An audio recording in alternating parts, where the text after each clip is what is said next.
E hoje, uma pessoa que é muito conhecida lá no Complexo do Alemão, ela fora do ar falou assim, não precisa nem de sobrenome, só Mariá, né? Ela é moradora do conjunto de favelas da Zona Norte, fundadora do projeto Favela Arte, que já tem um tempinho, que uns 5 anos, né? Foi fundado. Eu queria que você falasse um pouquinho dessa iniciativa, desse momento, né? Que o Complexo do Alemão passa. Todo mundo aí comentando o caso da pequena Ágata, esse caso trágico, mas tem muita coisa positiva, muita coisa bacana nas comunidades do Rio de Janeiro. E você é uma dessas pessoas que sempre tenta levar ao outro lado, estimular a criançada, os jovens, os adultos a terem uma outra atividade, uma outra perspectiva. Bom dia, obrigado pela presença aqui na Band News FM, Mariá. Bom dia a todos aqui, bom dia aos ouvintes. Eu comecei o projeto em 2012, na verdade, mas não entendia que era um projeto social, que eu comecei com uma criança. Hoje nós temos 8 vitórias e a criança que iniciou comigo foi a Vitória 1. Nós temos 8 vitórias. E atendia como se fosse uma atividade de poder ocupar as crianças pela ociosidade. A maioria das crianças que eu via em torno do teleférico, que eu tenho uma agência de turismo que ela não opera no momento porque o teleférico está parado. E por essa empresa eu criei o Favela Arte. O Favela Arte ficou sendo a responsabilidade social da minha empresa de turismo. E foi criado através da minha vontade de ter algum produto dentro do pacote que nós oferecíamos para o turista levar, além da foto e a garrafa d'água, que era a única coisa que existia lá para as pessoas levarem. Então, eu tive um problema de memória, já tinha esquecido como desenhava um coração, mas eu queria desenhar uma favela.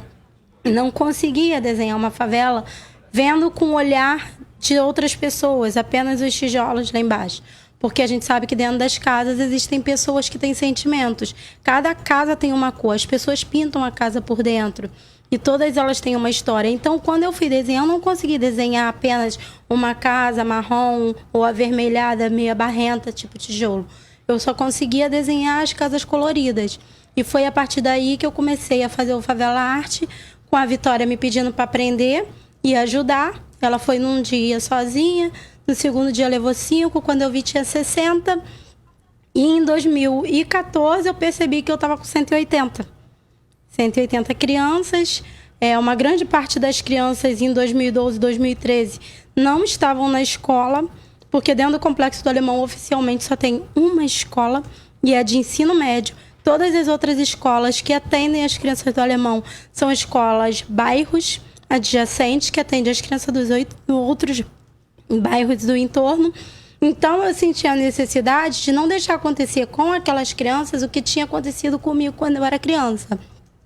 Eu comecei a estudar já com uma idade avançada, porque eu tive que aprender a ler e escrever com a Constituição, revista, jornal, porque a minha avó era indígena. E ela sempre falou pra gente que nós tínhamos que cumprir os deveres para obter os direitos. E que não precisava, no meu caso, como eu era mulher, eu não precisava estudar, eu precisava aprender a ler e escrever. Era o básico. E depois de casar e arrumar um marido. Só que para mim era contraditório, porque aos 70 anos a minha avó estava me criando e trabalhando muito para me criar o meu irmão e criar outros netos. Então eu não entendia assim, por que a minha avó era viúva, solteira, sem nenhuma outra renda, a não ser a aposentadoria dela, e tinha que ajudar todas aquelas pessoas que ali moravam, que ela era uma das primeiras moradoras. Meu avô foi o primeiro e ela foi a segunda. E ainda queria me convencer a não estudar, mas era porque tem todo um histórico por trás do meu pai. Meu pai, ele teve um passado difícil, minha mãe também, e a minha avó não queria que o meu pai tivesse acesso a me encontrar e me retirar de lá. Então, quando a minha memória foi voltando, em 2012, que eu juntei tudo isso, eu vi nas crianças o que eu passava. Falta de acesso à escola, falta dos pais terem acesso a políticas públicas adequadas que atendessem todas aquelas necessidades. Em 2013 teve um desabamento lá no Alemão, que muitas famílias ficaram desabrigadas e a obra da Gel Rio está até hoje para ser feita. Os barracos vão cair nas próximas chuvas, isso é uma certeza absoluta que a gente tem, e ninguém faz nada. De cada 10 crianças que eu atendo hoje, 6 estão fora da escola e são exatamente da área da Fazendinha, onde ocorreu o problema com a Ágata. E o prefeito sabe disso, porque eu estou num grupo do WhatsApp que tem vários assessores dele, já mandamos recado, já fizemos de tudo. Só que a gente não quer forçar. Política pública tem que ser realizada, mas tem que ter uma pesquisa para ser feita. E a gente sabe que eles estão trabalhando com dados do IBGE de 2010. Vai vir o IBGE de 2020 e vai continuar do mesmo jeito? Porque, assim, aqui dentro está escrito que tem que fazer as coisas direito. Que o dinheiro que vem, a verba que vem para fazer a parte de investimento social, ela tem que ser distribuída conforme a pesquisa. Mas a pesquisa do IBGE foi em 2010, nós já estamos em 2019. E o Exército, quando foi lá, na época da pacificação, eles produziram um estudo e ele está num livro que nós, moradores, não temos acesso. O livro é chamado Arcanjo 2, contou todas as moradias, deu 150 mil casas, multiplicado por 3, pai, mãe e um filho. Dá 450 mil pessoas, uma população maior do que a de uma cidade. E apenas uma escola, e vai fazer segurança pública num lugar que só tem uma escola. Então, o meu papel como cidadã, e lembrando de tudo que a minha avó me ensinou, era botar em prática o que está aqui. Se o governo não fizer, nós temos que fazer a nossa parte. Então, a única coisa que eu conseguia fazer naquele momento era dar para as crianças uma alternativa de manter a esperança e buscar os caminhos para os pais poderem colocar elas na escola. Tudo isso acontecia dentro da estação do teleférico na Biblioteca Parque do Alemão até o final de 2016. O teleférico fechou, acabou o nosso projeto. Não acabou. Nós criamos alternativas. Fomos para a nave do conhecimento. A nave do conhecimento fechou, acabou. Não acabou. Criamos novas alternativas. Fiz parceria com as escolas, atendo nas escolas, e agora nós conseguimos um espaço que não era ocupado pelos moradores e agora são ocupados pelas crianças. E o nome é Casa das Crianças, Núcleo Favela Arte, em cima da Associação da Fazendinha. Aquele lugar é o lugar onde a gente vai conseguir fazer o melhor da nossa parte quanto sociedade pelas crianças de lá. É o que mostra, né, Andreasa? Tantas dificuldades, mas sempre tentando de uma forma amariar, falando aí nesse relato de superação pessoal, olhando para o próximo e sempre tentando aí de uma forma ou de outra, diante das dificuldades, como ela falou do teleférico, da nave do conhecimento. A Andreasa também aqui participando conosco. Fala, Andreasa. Eu gostaria de perguntar a Mariá, o projeto que ela comanda com brilhantismo, obviamente a gente imagina aqui de fora que ele sofre impactos em decorrência da violência, né? do ambiente de violência que existe. Mas eu queria entrar nisso e ouvir dela, objetivamente, se possível, como isso ocorre, né? Como o ambiente de violência, os atos de violência interferem no dia a dia do projeto, se ela pode dar exemplos, né? Se isso é realmente um empecilho para o desenvolvimento, para o crescimento dos projetos, porque eu imagino que num dia de conflagração, de operação policial, de tiroteio, o projeto fique esvaziado por motivo de segurança. Eu queria ouvi-la um pouco a respeito disso. Sim. Em relação a esse impacto negativo do no projeto, quando há qualquer relato de tiros, isso já ocorre desde 2013, mas o que mais nos preocupa não é o impacto de não ter atividades, e sim o impacto negativo emocional que causa nas crianças, idosos e nos adultos. Tem muita gente doente, tendo problemas emocionais, problemas físicos causados justamente por causa desses traumas, porque tudo que tem dentro da favela, nada é blindado. Então não tem como a gente se abrigar, porque colocaram armas de guerra em um local que não tem campo de refugiados. Então, como a gente vai poder se proteger de uma situação dessa? Não tem como. O emocional de todo mundo fica abalado, as pessoas ficam doentes, e tudo isso vai parar em outro projeto que se chama Instituto Movimento e Vida. fundado pela doutora Mônica Cirne. Ela atende todos os moradores com sequelas, vítimas da violência, dos confrontos, porque às vezes nem o confronto precisa ocorrer para o pânico bater nas pessoas. E ela faz tudo isso sem ajuda nenhuma, como eu. A gente tem que criar a sustentabilidade do nosso projeto. A gente tem que buscar opções para manter tudo funcionando, porque a gente, além da falta de política pública, a gente ainda tem que atender a demanda do poder público, porque todas as clínicas da família, todas as pessoas que precisam de atendimento nessa área da saúde vão procurar a doutora Mônica no Instituto, que atende gratuitamente e que não tem recurso de lugar nenhum. Assim como o Favela Arte, a gente atende, faz arte-terapia, a gente faz passeio cultural com as crianças, justamente para a criança não ficar sufocada com um ambiente tão violento que não proporciona para ela ter uma infância saudável, para ela poder se desenvolver, para ela poder crescer, estudar, ver as coisas acontecendo naturalmente. Porque é difícil, é muito complicado. Eu mesma tenho que fazer vários tipos de tratamento porque eu não tenho opção, senão eu quebro, né? Eu não sou uma máquina que opera sem sentimentos. Então, assim, é complicado para tudo funcionar. As escolas do entorno não funcionam. O comércio não funciona, muita gente desempregada tem que ser empreendedora e não consegue se sustentar por muito tempo porque essa violência vem, não é de agora. Isso é da gestão passada. Foi desde a época do Cabral. Eu não entendi porque que o governador ainda não pisou no Complexo do Alemão para olhar a situação dos funcionários dele e entender por que essas coisas ocorrem. Porque a culpa pode ser de quem atirou, mas a culpa é do Estado. O Estado é que tem que garantir as nossas vidas, é para o Estado que a gente paga os impostos. Então, seria bem mais sensato o governador e até o presidente, que essa hora está lá falando uma coisa que ele não sabe, ele não pisa nos locais para saber. Então, eles deveriam ir nesses locais e tem formas de entrar. Quando eles querem fazer as coisas, eles fazem. Prenderam os maiores traficantes do Rio de Janeiro sem disparar nenhum tiro. Existe trabalho de inteligência quando quer usar inteligência. Eles sabem entrar quando eles querem entrar. Na época de campanha política, todo mundo entra. Então, por que não pisa no Alemão e não vai ver as condições dos soldados dele, dos funcionários dele, para depois ele pensar em falar que vai dar tiro de helicóptero, de blindado, do que for. Não tem que dar tiro em favela. A política pública de segurança que a gente quer em favela é educação.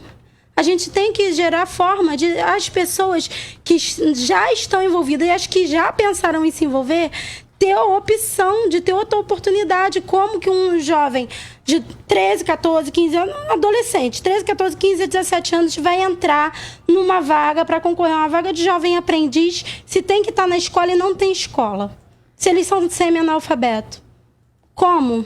Eu queria que o governador respondesse essas perguntas, que o presidente da República agora, que diz que vai fazer acontecer, faz, cara, mas faz depois que vocês levantarem todos os dados e que vocês comprovarem que as pessoas não quiseram mudar de vida. As pessoas da favela, elas querem a luta, elas sempre existiram sem o governo. Foi só o Estado entrar que as pessoas começaram a morrer. As notícias saem. Uma senhora de 70 anos morre de bala perdida. A senhora de 70 anos viveu 70 anos na favela. Sem o Estado. O Estado chegou, ela morreu. Minha avó, ela se retirou quando o PAC chegou, porque ela falou, agora acabou pra mim aqui. Daqui pra frente é com vocês. E, Maria, deixa eu te fazer uma pergunta. Tem alguns ouvintes, inclusive, se interessando em ajudar o projeto. E aí eu queria que você falasse um pouco como é que funciona na prática para as crianças, como é que é o dia a dia das crianças com Favela Arte. E aí depois eu queria saber também de você como é que funciona a recepção dos moradores. Porque você falou que você faz a pintura de alguns muros das casas. Os moradores recebem bem, eles gostam, não gostam? Como é que é? Sim, respondendo a como ajudar, primeiro, eu queria responder essa parte depois, pode ser? Tá, pode ser. Vou responder em relação ao projeto. Nós pintamos quadros, pintamos outras coisas, mas transferimos para as paredes e para as áreas que são frequentadas por crianças e os idosos, as cores que a gente acredita que são cores de sentimentos positivos, que as pessoas precisam de coisas positivas para manter a esperança. Então, todas as vezes que a gente vai pintar os locais, as pessoas ficam muito felizes. É um local que passa a ser mais frequentado. A gente tira aquelas palavras de ódio, porque tem muito. Tanto um lado quanto o outro picham as paredes. E a gente tem que estimular as pessoas a entenderem que todo mundo pode fazer a sua parte. Então, as crianças pintam e chamam os adultos para pintar, chamam os idosos para pintar. A gente faz questão de pintar as escolas, porque é um equipamento público que é nosso. Quem deveria fazer isso é o poder público. Mas se ele não faz, eu vou deixar a escola se degradar? Eu vou deixar a criança se perder a vontade de estudar, porque a escola não está um ambiente que deveria ser colorido. Então, a gente tem, assim, as pessoas lá têm muito respeito pelo nosso trabalho. Quando eu falo nossa, é eu e as crianças. A gente tem poucos adultos que ajudam a gente dentro da comunidade que as pessoas trabalham. E as pessoas têm muito respeito e muita gente pede, vem pintar aqui o muro, pinta o nosso muro aqui, pinta o nosso muro aqui. Só que a sustentabilidade do nosso projeto está parada, que é o teleférico. Que a gente fazia os quadros, pintávamos os quadros, vendíamos, metade do dinheiro era do autor do quadro da criança, para ela poder se manter, comprar o material escolar, ajudar a comprar uma coisa, um iogurte, uma coisa dentro de casa. E tinha uns que juntavam, né, para comprar videogame, essas coisas. E a outra parte, de cada R$20, 10 era da criança, que pintou aquele quadro, e 10 eu comprava mais material para o projeto. Dos meus quadros, os que eu mesmo produzo, eu tiro metade do dinheiro para comprar o material de pintar os muros. Então, assim, tudo que eu faço, metade é do projeto, metade é do autor. Essa é a forma que a gente deu sustentabilidade no projeto. Só que sem as pessoas para ir no teleférico, sem o teleférico funcionar, não funciona porque não quer, a gente sabe que não tem cabo rompido nenhum, né? Quando o Estado quer, ele faz tudo do dia para a noite, ele disse que vai botar para funcionar até o final do ano, eu acredito, porque quando quer, faz. E sem o teleférico funcionar, a nossa sustentabilidade ela fica desequilibrada. Então, quem mantém é o setor de GNV, que é a área que meu esposo trabalha, e o meu filho. Eles dois mantêm o projeto hoje. São eles que dão sustentabilidade para o meu projeto. Ô, Maria, são 10h58, a gente está encaminhando aqui, infelizmente, para o final do jornal, mas tem muito ouvinte participando, gostando demais aqui da sua conversa conosco nessa resenha de terça-feira. Queria que você deixasse, né, um contato, caso alguém tenha interesse de ajudar, né, para a gente encerrar. Sim. De uma forma como que alguém que está do outro lado, escutando, possa também fazer parte, engajar-se nesse projeto que é tão importante nessa comunidade lá no Complexo do Alemão. Sim, as pessoas que quiserem ajudar, elas podem entrar em contato comigo pelo WhatsApp, o WhatsApp é 021 999 336193. Uma sequência de 3 9s, 336193. E as nossas redes sociais Instagram, @favelaarte. A página é Favela Arte e o Twitter é favela_arte. Favela Arte com T mudo, né? Então, tem algum lugar que dá para mostrar? A gente mostra aqui na nossa transmissão também, né? Favela Arte, né? Sem o no final. Então, a gente tem esse bate-papo que vai também ficar na nossa rede social. A transmissão desse jornal depois, quando acaba o programa, você pode rever também no Facebook, nas nossas redes sociais. Então, fica aqui essa resenha de hoje com a fundadora do Favela Arte, a Maria, lá no Complexo do Alemão, falando um pouco dessa realidade, né, Andreasa? E muito importante para a gente ter um pouquinho do que é feito, de todas essas dificuldades nessas áreas conflagradas pela violência. É um trabalho muito importante. Eu posso fazer só um pedido? Claro. Foi um pedido das crianças que eu tenho que passar para as pessoas de uma forma bem objetiva, porque elas falaram muita coisa. Primeira coisa que a gente queria pedir é aos governantes que antes deles tomarem qualquer atitude, eles vão até o local, que eles pisem lá em outras favelas para entender a dinâmica de como funciona e perguntar para os moradores o que a gente quer de política pública de segurança, que segurança não é só a violência, não é só a arma, não é só isso. A educação também é segurança. E fazer valer o que está escrito na Constituição e no ECA, porque não vale da favela para dentro. Tem que fazer valer. E a segunda coisa é que as pessoas que tenham dúvidas de como a favela funciona, achando que todo mundo é conivente com o tráfico, que elas tenham a consciência de que elas também podem ir lá. Eu tenho uma empresa de turismo justamente para fazer isso. A gente leva os acadêmicos lá, a gente pode levar qualquer outra pessoa. E eu não vou cobrar para a pessoa visitar a favela. Ela vai poder ir visitar. É só estar na dúvida se o morador realmente é de bem, se a pessoa realmente é trabalhadora, se o local é realmente inseguro por falta de política pública. Entre em contato com a gente. A gente marca um dia no final de semana e você vai andar na favela e ver o porquê que chega a essa situação. Porque isso foi de governos passados. E agora o governo atual vai ter que aguentar tudo isso, porque se candidatou porque quis. Então agora ele tem que resolver parte do problema e não vai resolver tudo de uma vez. Vai levar décadas. É o relato, né, Andreasa, que você vem falando aqui, que não é um problema de hoje. A violência no Rio, o descaso dos políticos, tanto é que a gente teve quantos ex-governadores presos, alguns ainda na cadeia, né? É isso, agradecer a Mariá pelo depoimento e pela entrevista que nos deu. Obrigado. Obrigado, Mariá. Até uma próxima oportunidade. São 11h02. A gente vai para um rápido intervalo comercial e volta já já. Você está ouvindo Band News Rio, primeira edição. Tava no elevador com um casal de vizinhos e o namorado falou: amor, consegui trocar pontos por milha no cartão de crédito Porto Seguro. E a namorada: ai, sério? Eu falei pra trocar os pontos por desconto no seguro do carro. Aí antes que o negócio esquentasse eu falei: sem crise, minha gente, dá pra fazer os dois ao mesmo tempo. Resumo da história: use o seu cartão. Cartão de crédito Porto Seguro. Tudo que um cartão tem, mais as vantagens de ser Porto Seguro. Consulte seu corretor. São 11h03, a gente está na reta final do jornal, já tem futebol, mas o Andreasa precisa se despedir, daqui a pouquinho, retornando ao Rio de Janeiro. Andreasa, um abraço para você, meu amigo. Eu me despeço, mas amanhã, com saudade de vocês, eu continuo aqui, faço o programa daqui de novo. Tá valendo. Só estarei de volta aí na quinta-feira, isso. Tá Mas bom? estará conosco sempre. Estarei, aqui. Com certeza. Pessoal, um beijo, até amanhã. Valeu. E logo mais também, Andreasa, aí no nosso Band News Rio, segunda edição. Repeteco também no Notícias da Manhã, sempre aqui também. É disso